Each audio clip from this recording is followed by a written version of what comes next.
Hi guys, good morning. So, kagala-gala uli dito sa aking dating baluarte sa shed house.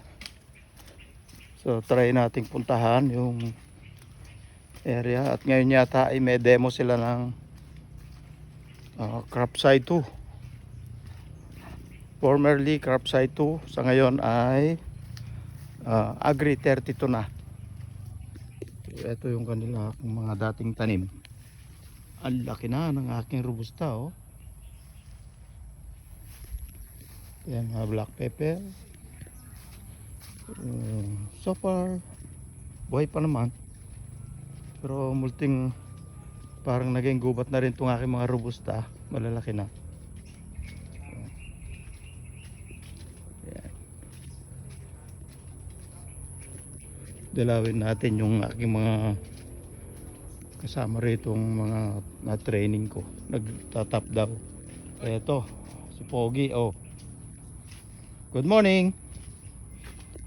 Parang namractice kayo, ah. Ganda. Yeah. Yeah. Sige, video natin mamaya. Eto ang isa pang matindi. Kuya Fred. Nag-open kayo? Opo, para po. Silipin ko lang, ha. Sige po. Kuya, ingat. Ang dulas. Oo nga, eh.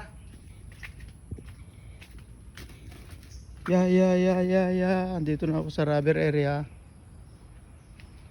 Dati kong baluarte. So,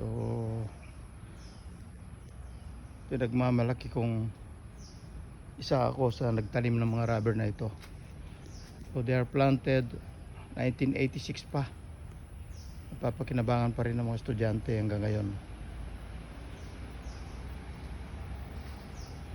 So, tingnan natin itong newly open nila.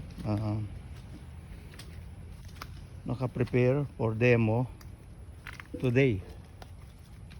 Sila daw ay magde-demo sa Agri 32.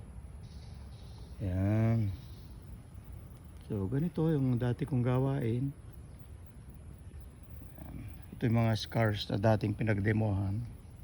So, nag-open sila ng bago para madaling may demo sa mga bata. So, yun guys. So, rubber area. See you.